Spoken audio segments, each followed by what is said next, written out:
matuto at maliw. Mag-subscribe sa Learning Express 101 dahil dito marami kang mapupulot na kaalaman.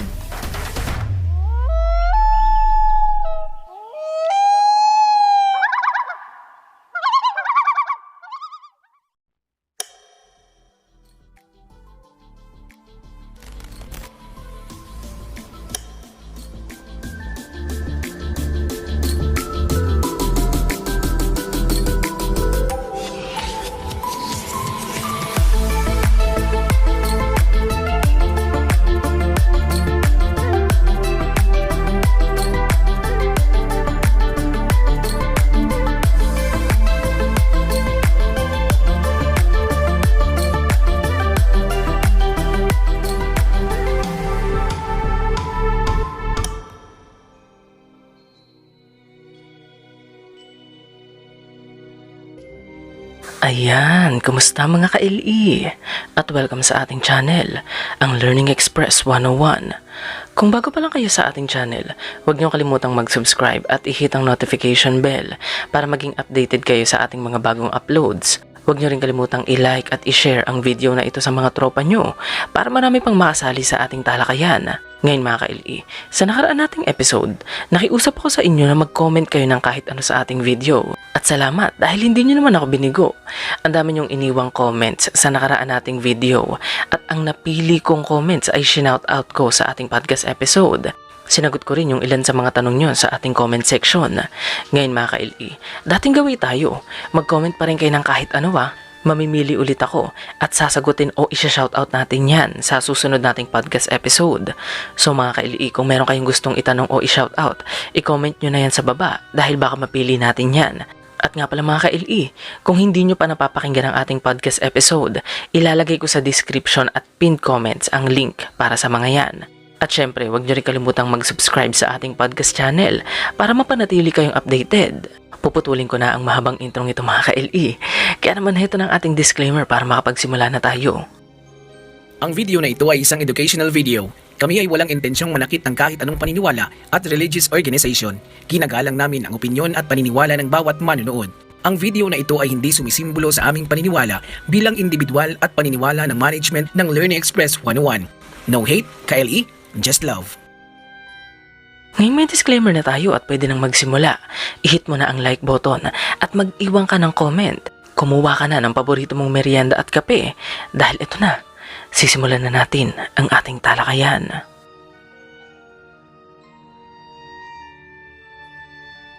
Ngayon mga ka-LE, bago tayo magsimula, gusto ko lang muna linawin yung mga terminologies na gagamitin natin sa usapang ito para naman hindi tayo malito. Marami kasing mga salita ang madalas nating maririnig at mababasa na tumutukoy sa mga Anunnaki o sa mga Diyos. So para hindi tayo malito, heto yung mga kahulugan ng mga salitang madalas nating marinig na tumutukoy sa mga Anunnaki.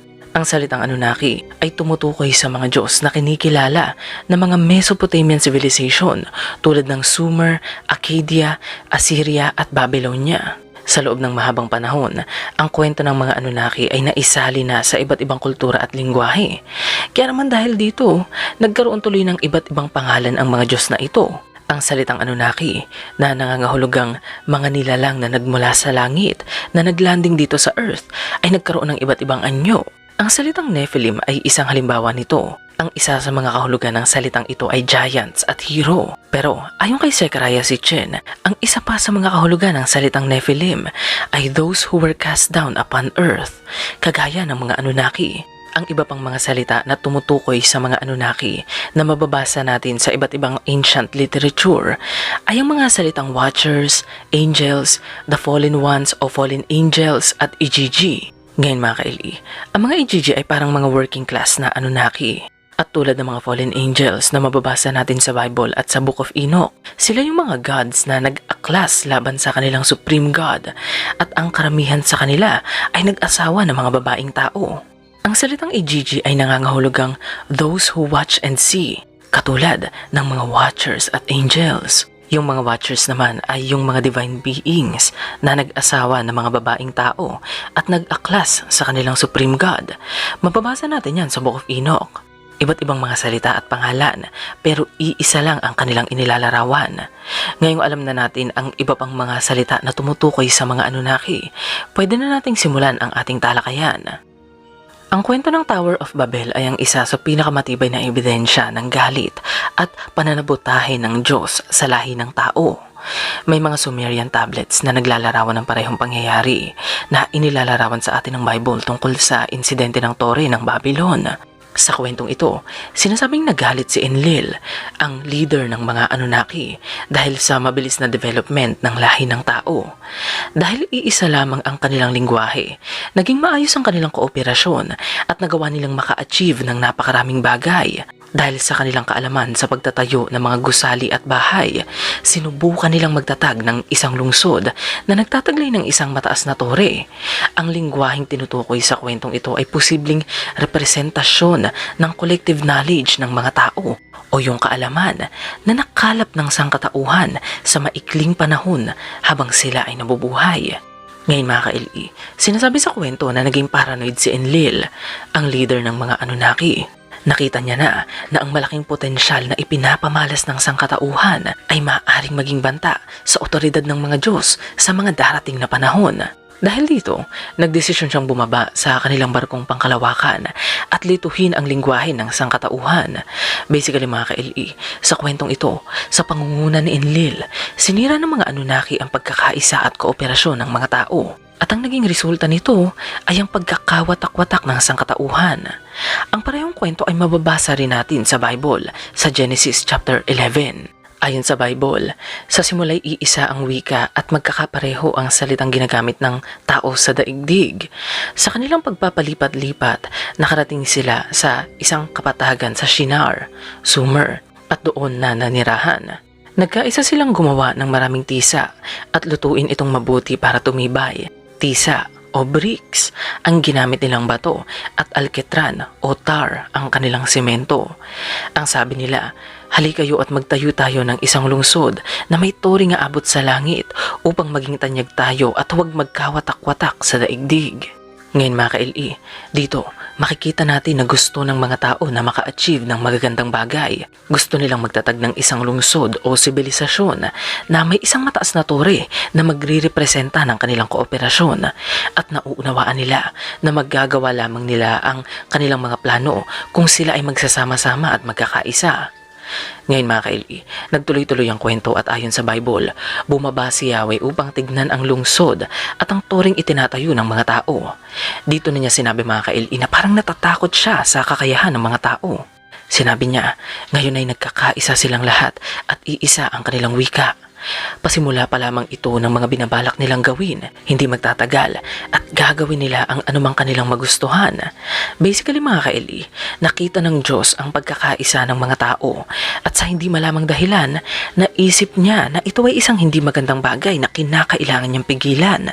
Kaya naman nagdesisyon ang Diyos at ang mga divine beings na kanyang kasama na puntahan ang mga tao upang sirain ang kanilang plano at guluhin ang kanilang iisang salita o kaalaman. Hinahayag mismo ng Diyos na ayaw niyang magkaisa at ma-develop ang kaalaman ng sangkatauhan at ayaw niyang makamit natin ang ating mga kagustuhan at ninanais. Bakit naman kaya naisip ng Diyos na masama ang bagay na ito? Isa pa mga ka-LE, malinaw na hindi lang si Yahweh ang Diyos na kumikilos sa kwentong ito. Dahil matapos niyang sambitin ang mga bagay na yan, ang sumunod na nangyari ay kinausap niya ang kanyang mga kasamahan. Ayon sa Bible, ang mabuti bumaba tayo at guluhin ang kanilang wika upang hindi sila magkaintindihan. At ginawa ni Yahweh na ang mga tao ay magkawatak-watak sa buong daigdig, kaya natigil ang pagtatayo ng lungsod. Pinigilan nga niya mga ka-LE yung kagustuhan ng sangkatauhan na makapagtatag ng sibilisasyon. Sabi pa sa kwento, Babel ang tinawag nila sa lungsod na iyon sapagkat dooy ginulo ni Yahweh ang wika ng mga tao. At mula roon, nagkawatak-watak ang mga tao sa buong daigdig dahil sa ginawa ni Yahweh. Basically mga ka-LE, sinabi sa atin ang kwentong ito na ang Diyos mismo ang sumira sa plano at pagkakaisa ng mga tao. Siya ang dapat nating sisihin kung bakit sobrang naging divided ang ating species. Ngayon mga ka-LE, pinaniniwalaan na ngayon na ang kwento ng Tower of Babel na mababasa natin sa Bible ay nagmula sa mga Sumerian. Ang mas maagang version ng kwentong ito ay mababasa natin sa mga Sumerian tablets, kung saan mababasa natin na parehong-pareho ang ginawa ng biblical god na si Yahweh at ni Enlil, ang leader ng mga Anunnaki. Pareho nilang pinigilan ang advancement at development ng mga tao. At katulad ng Diyos sa Bible, ginamit din ng mga Anunnaki ang divide and conquer strategy. Ito yung estratehiya kung saan binabasag ang pagkakaisa ng mga tao dahil mas madali silang makontrol at mapasuko kung sila ay walang pagkakaisa o watak-watak. Ngayon mga ka-LE, sa kwento ng Tore, malinaw na nagpanik ang Diyos dahil mabilis siyang umaksyon para sirain ang pagkakaisa ng mga tao at mapigilan silang umunlad. Nangyari ang insidenteng ito matapos ang Great Flood at sa puntong ito, sinasabing nakapag-asawa na ng mga babaeng tao ang mga sons of God. Mas kilala sila bilang mga watchers at fallen angels, pero sa totoong buhay, sila ay ang mga Anunnaki na nag-asawa ng tao. Ngayon mga ka-LE, nalaman din natin sa Book of Enoch na hindi lang basta inasawa ng mga sons of God ang mga babaeng tao dahil tinulungan at tinuruan din nila ang mga tao upang lumago ang kanilang kaalaman. Sinasabi sa atin ng Book of Enoch na tinuruan ng mga watchers ang mga tao ng ipinagbabawal na kaalaman o forbidden knowledge. Ngayon mga ka-LE, ang mga forbidden knowledge na ito ay yung mga kaalaman sa weaponry o yung paggawa ng mga armas tulad ng espada, kalasag, breastplates, kutsilyo at iba pang mga paraan ng paggamit ng metal. Tinuruan din nila ang mga babae kung paano manamit ng tama at kung paano magpaganda. Ibinigay din nila sa mga tao ang kaalaman sa spells o pagdarasal at kung paano ang tamang paraan ng pagtatanim at pagsasaka. Tinuruan din ng mga watchers ang mga sinaunang tao kung paano i-utilize ang kalikasan. Natutunan nila sa mga watchers kung paano humanap ng mga halamang gamot at kung paano ihanda ang mga ito. Ito pa mga ka-LE, tinuruan na rin sila ng mga watchers ng kaalaman sa astrology at astronomy. Dahil sa mga watchers, napag-aralan nila ang mga bituin, mga konstelasyon, ang cycle ng buwan at ang mga planeta. Ngayon mga ka-LE, sinasabing dahil sa mga kaalamang ito, natutunan nila ang kaalaman sa mga ulap at panahon. Ngayon, ito ang simpleng kahulugan niyan mga ka-LE. Dahil sa kaalaman nila sa astronomy, natutunan nila ang cycle ng seasons.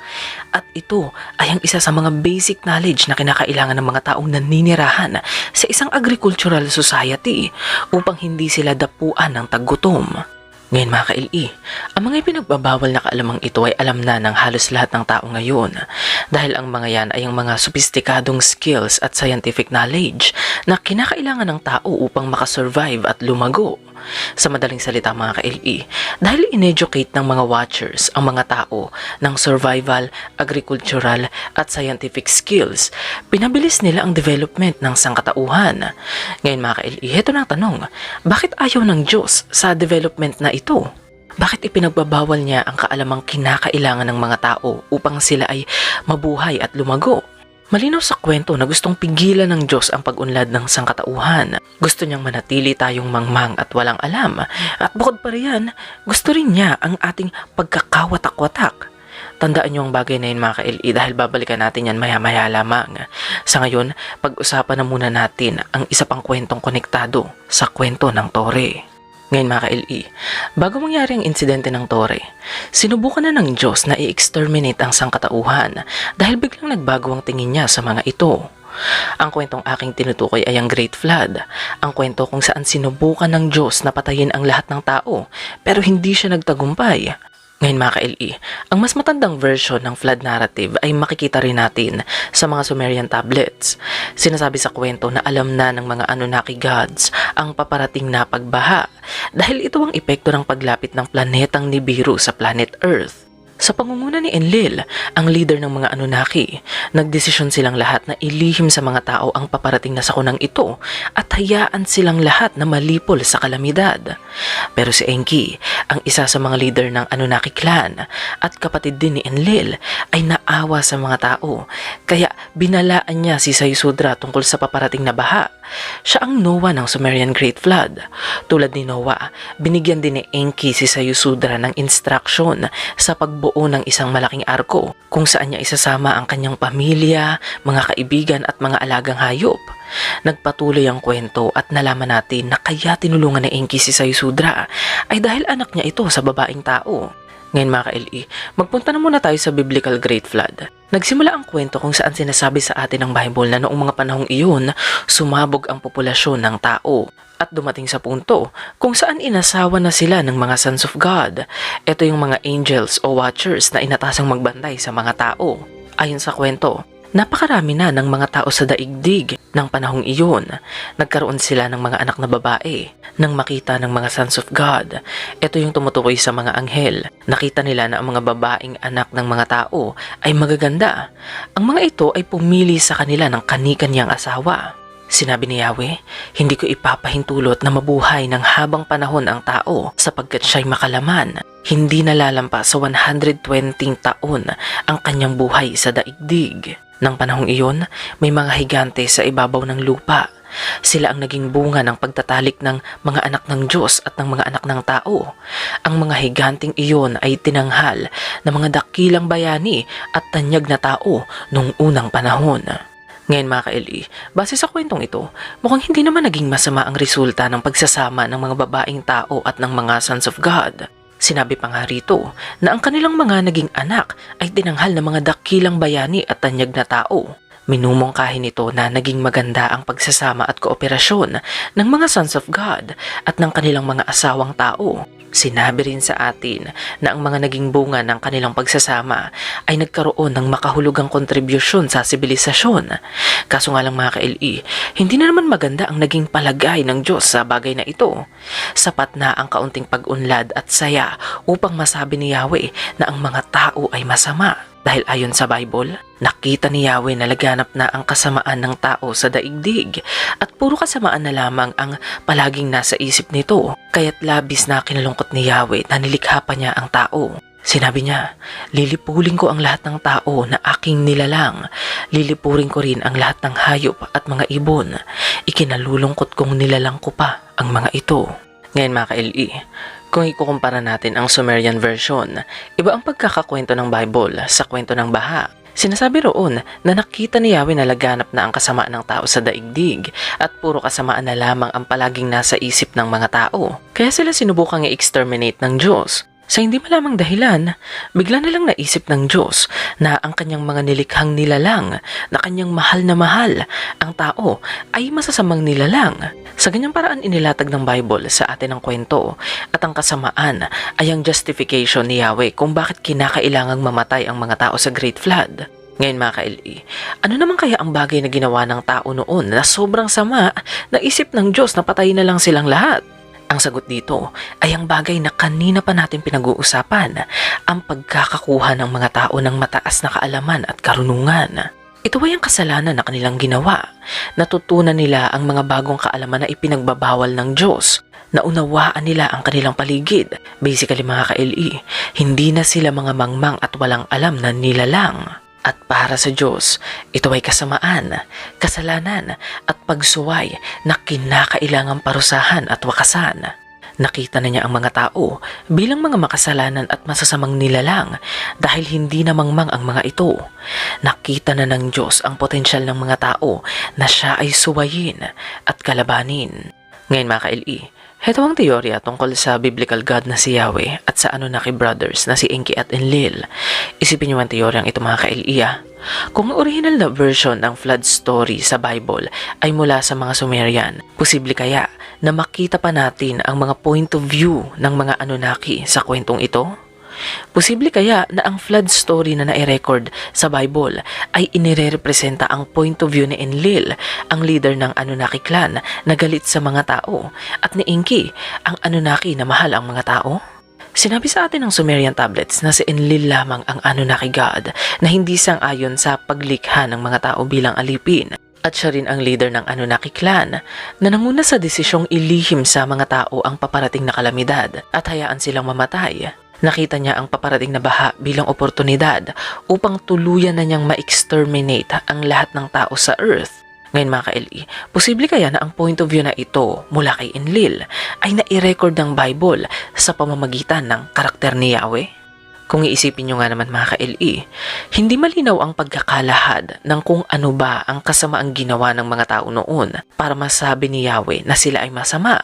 Ang sinabi lang sa atin ng kwento ay ito: inasawa ng mga sons of God ang mga babaeng tao at tinuruan nila ng mga scientific at agricultural knowledge ang mga ito, bagay na ayaw ni Yahweh at ni Enlil na mangyari. Ngayon mga ka-LE, naunawaan natin na hindi tama na tawagin ni Yahweh na masama ang mga tao dahil lang natuto sila ng mga bagong kaalaman. Ang mga forbidden knowledge na nabanggit sa Bible ay normal na lang sa ating mundo ngayon. Ginagawa at pinag-aaralan na natin ang mga kaalamang ipinagbabawal ng Biblia, pero hindi naman tayo sinusugod ng Diyos upang parusahan. Siguro mga ka-LE, wala naman talagang masamang bagay na ginawa ang mga tao noon. Yun lang ang naisip ng mga biblical writers na gawing justification kung bakit gusto ni Yahweh na mamatay ang mga tao. Siguro, talagang ayaw lang ni Yahweh na mabuhay pa ang mga tao sa earth at ang baha ang naisip niyang paraan upang mangyari ang kanyang kagustuhan. Ito ay dahil ang Yahweh na kilala natin na labis ang galit at pagkamuhi sa mga tao ay ang representasyon ng isip na Enlil na nai-record ng Bible. Ngayon mga ka-LE, kung nagawa ng mga biblical writers na mai-record ang point of view ni Enlil sa pamamagitan ng malupit na Yahweh, nagawa rin kaya nilang i-record ang point of view ni Enki? Ang sagot ay oo. Nagawang i-record ng mga biblical writers ang personality ng dalawang Anunnaki gods na ito. At ito ang rason kung bakit madalas, lalo na sa Old Testament, ay mahirap unawain ang mga kilos ni Yahweh. Minsan, mahal niya ang mga tao. At kung minsan naman, gusto niyang patayin ang mga tao. Minsan, pantay-pantay ang kanyang pagtingin sa lahat. Pero minsan, meron siyang mga paborito. Tulad na lang ng flood story. Matapos sabihin ng Diyos na ang lahat ng tao ay masama, bigla siyang kumambyo at nakita niya si Noah bilang nag-iisang mabuting tao na natitira sa mundo. Matapos siyang magdesisyon na patayin ang lahat ng tao, kumambyo siyang muli at binalaan si Noah sa paparating na kalamidad upang siya ay makapaghanda at hindi mamatay. Sa kwentong ito, yung kagustuhan ni Yahweh na tapusin ang mga tao sa pamamagitan ng baha ay ang point of view ni Enlil na nai-record ng Bible. At ang pagpunta naman ni Yahweh kay Noah upang balaan ito sa paparating na kalamidad ay isa sa mga point of view ni Enki na nai-record ng Bible. Kakaunti lamang ang point of view ni Enki na nai-record ng Bible at madalas sa mga point of view na ito, siya ay pinalalabas na masama. Magbibigay ako ng isa pang point of view ni Enki na nai-record ng Bible maya-maya lamang. Ngayon mga ka-LE, ito ang rason kung bakit pagkatapos ng baha, biglang nagbago ang himig ng Diyos sa mga tao. Biglang hindi na siya galit at hindi na niya gustong lipulin ang mga ito. Parang hindi na siya yung malupit na Yahweh na nakasama ng mga tao bago mangyari ang baha. Para bang napalitan na siya ng mabait at matulunging Yahweh. Ito ay dahil nang matapos ang Great Flood, si Enlil ay nagpunta sa space at si Enki muna ang pansamantalang nag-supervise dito sa Earth. Kaya nakapag-develop ang mga tao dahil si Enki ang kanilang kasama at si Enlil naman ay nasa himpapawid. Ito ang rason kung bakit nagsimula ang kwento ng Tore sa Bible na nasa himpapawid o langit si Yahweh. Kung saan sinabi niya sa kanyang mga kasamahan ang mga katagang, "Come, let us go down and confuse their language so they will not understand each other." Ito ang point of view ni Enlil mula sa space. Kaya siya galit na galit ay dahil saglit lang siyang nawala. Pero nakapag-develop kaagad ng mabilis ang mga tao. At noong malaman niya ang pangyayaring ito, hindi siya nag-atubili na bumalik sa Earth at tapusin ang sibilisasyon na tinatayo ng mga tao. Ngayon mga ka-LE, ang ganitong klaseng behavior ay ang parehong behavior na ilang ulit na nating nakita sa mga megalomaniacal, narcissistic, insecure dictators ng ating mundo. Kung mahilig kayong magbasa ng history mga ka-LE, mapapansin nyo na ang mga diktador ng ating kasaysayan ay nahahawig ang patterns of behavior kay Yahweh at Enlil. Tulad ni Yahweh, ang mga diktador ay uhaw rin sa kapangyarihan at gusto rin nilang mapanatili ang kontrol sa kanilang mga mamamayan. Bukod pa riyan, gumagamit din sila ng mga propaganda upang makontrol ang isip at paniniwala ng mga tao. At upang masiguro na walang hahamon sa kanilang kapangyarihan, gagamitin nila ang militar upang abusuhin ang kanilang sariling mamamayan. At mga ka-LE, ito na ang pinakamahalaga. Upang masiguro na mapapanatili ng mga diktador ang kontrol sa lahat, mahigpit nilang kukontrolin, babantayan at ipagbabawal ang edukasyon. Hindi nila hayaan na maging matalino ang taong bayan. Hindi nila hayaan na malaman ng taong bayan ang kanilang mga karapatan at kung ano ang kanilang kayang gawin kapag sila ay nagsama-sama at nagkaisa. Ipagbabawal nila ang pag-iisip at pagtatanong at gagawin nila ang lahat upang hindi magkaisa ang mga tao. Ngayon mga ka-LE, ano pang pwede nating gawin sa taong bayan na mangmang at walang alam? Well, mas madali natin silang makokontrol, maaapi, at mapapanatili sa kanilang hindi magandang posisyon. Ngayon mga ka-LE, ang mga taong mangmang ay hindi madaling tulungan. Dahil kung meron mang kukwestiyon sa mga maling sistema na inilatag ng kanilang diktador, siya ay hindi papakinggan ng mga tao kahit pa na tama o totoo ang kanyang mga sinasabi. Upang pagdudahan ng taong bayan ang kanyang sinasabi, babansagan siya ng kanilang diktador na masama. Sasabihin ng diktador na ang kumukwestiyon sa kanya ay ang mga kalaban, mga terorista, mga komunista o hindi naman kaya ay mga rebelde. Sa ganitong paraan, nakakapagtanim ng takot ang diktador sa mga tao at magagamit niya ang takot na ito upang lalong mapalalim ang kanyang kontrol. Ganyan ang parehong cycle na makikita natin sa Diyos at sa mga diktador. Ngayon mga ka-LE, meron pa akong isang kwento na gustong idagdag dito at ito ang kwento ni Adam at Eve sa Hardin ng Eden. Ito ang panghuling kwento natin dahil meron itong malalim na mensahe. Ang mga unang kwento kasi ng Bible ay tungkol sa pagpigil ng Diyos na makamit ng sangkatauhan ng pag-unlad o development. Ang kwento ng Tore ay tungkol sa pagpigil ng Diyos sa pagtatayo ng mga tao ng sibilisasyon at ang kwento naman ng Baha ay tungkol sa pagpigil ng Diyos na matuto ng mga kaalaman at karunungan ang mga tao. Ngayon mga ka-LE, mas may intindihan natin ang galit ng Diyos sa mga kwentong yan kung alam na natin ang kahulugan ng kwento ni Adam at Eve sa paraiso. Dahil sa kwentong ito, malinaw na noong una pa lang, intensyon na ng Diyos na panatilihing mangmang at walang alam ang sangkatauhan. Ngayon mga ka-LE, sinasabi sa atin ng Bible na ginawa ng Diyos ang hardin o ang paraiso na nakahanda para sa kanyang paboritong nilalang, ang tao. Halos lahat ng bagay at nilalang na matatagpuan sa paraiso ay para sa atin. Maaari nating kunin, gamitin, abusuhin at pakinabangan ng mga ito. Kaso nga lang, ang magandang pangakong yan ay hindi totoo dahil may isang bagay sa sentro ng hardin na ayaw ng Diyos na makuha natin. At ito ay ang puno ng karunungan, ang Tree of Knowledge.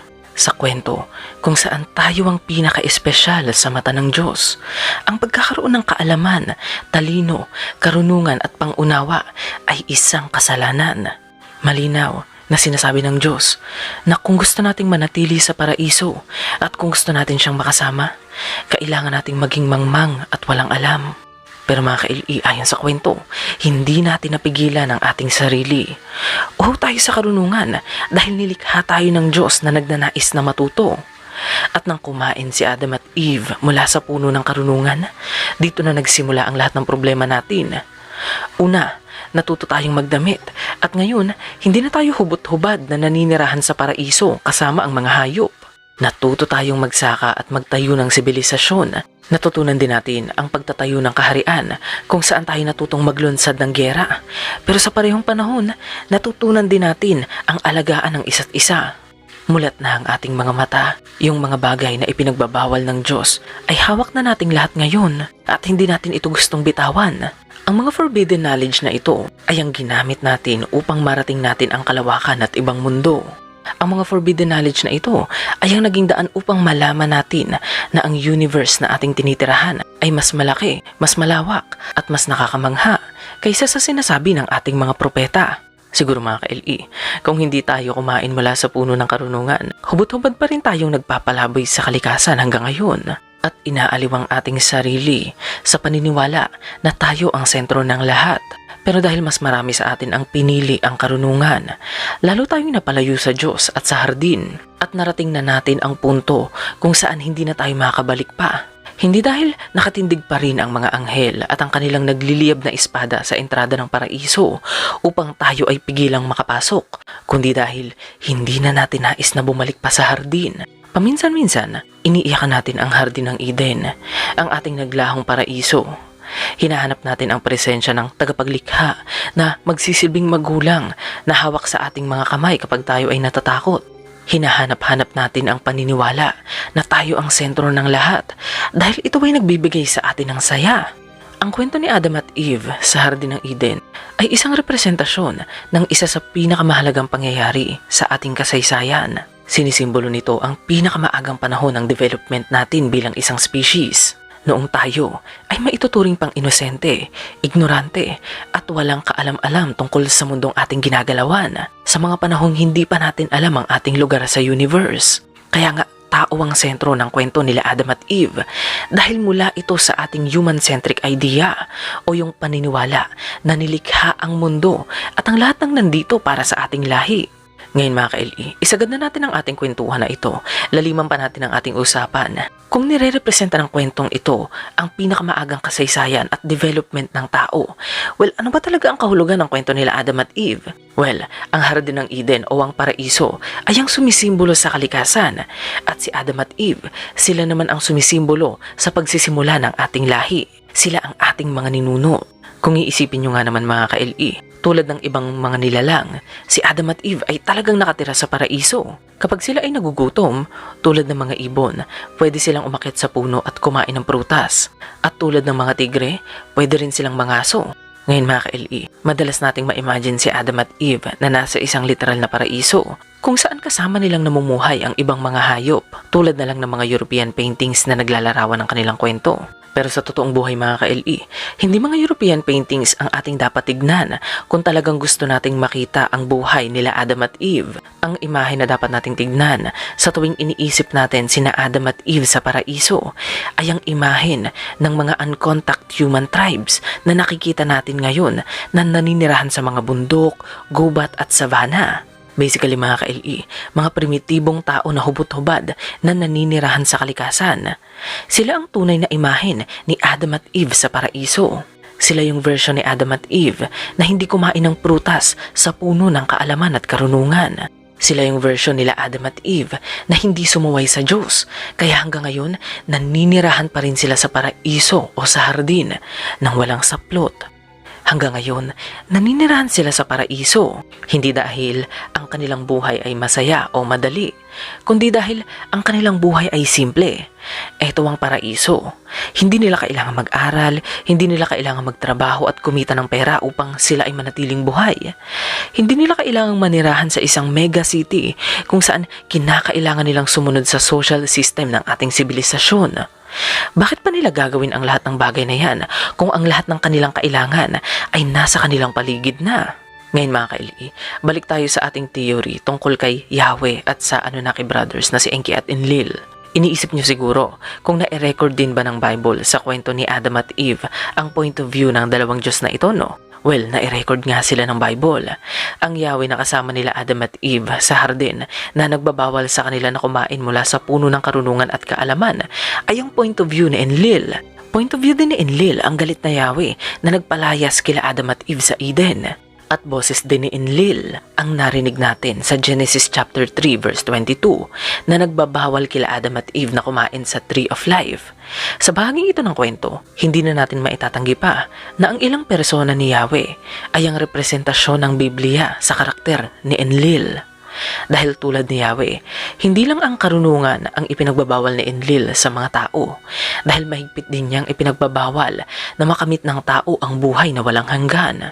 Ngayon mga ka-LE, nasa naman kaya ang point of view ni Enki sa kwentong ito?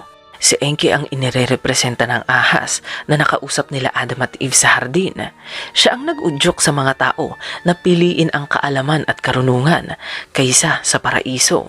Hindi man naibigay sa atin ni Enki ang puno ng buhay, ang nagbibigay ng buhay na walang hanggan. Naibigay naman niya sa atin ang kaalaman at karunungan. Ginawa niyang matalino ang mga tao. At dapat nating gamitin ang talinong ito upang mas mapaganda at mapasaya ang ating buhay at pananatili rito sa mundo. Ang talinong ito ang siguradong gagamitin natin upang mapasa atin ang paraiso at ang buhay na walang hanggan na pilit ipinagkakait sa atin ng Diyos ng hardin. At ayan ang pagtatapos ng ating malalim na talakayan mga ka-LE. Ngayon mga ka-LE, yung unang part ng video natin ay inspired mula sa librong The Slave Species of the Gods ni Michael Tellinger. At yung dulong part naman kung saan pinag-usapan natin ang kwento ni Adam at Eve ay inspired naman mula sa book ni Carl Sagan na The Pale Blue Dot. Ngayon mga ka-LE, anong masasabi niyo sa topic nating ito? Naku mga ka-LE, i-comment nyo na yun sa baba dahil babasahin natin isa-isa ang mga yan ha. Kung hindi pa kayo nakasubscribe sa ating podcast channel, mag-subscribe na kayo mga ka-LE dahil dyan ko sinashoutout yung mga comments nyo. At syempre, dyan din natin sinasagot ang ating Q&A. At syempre mga ka-LE, huwag nyo rin kalimutang bisitahin ang ating TikTok at Facebook page. Ang link sa mga yan ay makikita nyo sa ating description. Gaya ng lagi kong sinasabi, maraming salamat sa pagsama sa amin ngayong Sabado Kita-kits sa susunod nating video dahil marami pa tayong interesanting bagay na pag-uusapan. Kaya huwag kayong mawala Mga ka-LE, sana naggising namin ang isip nyo. Walang bibitiw. Kapit lang. Hanggang sa muli mga ka-LE. Salamat!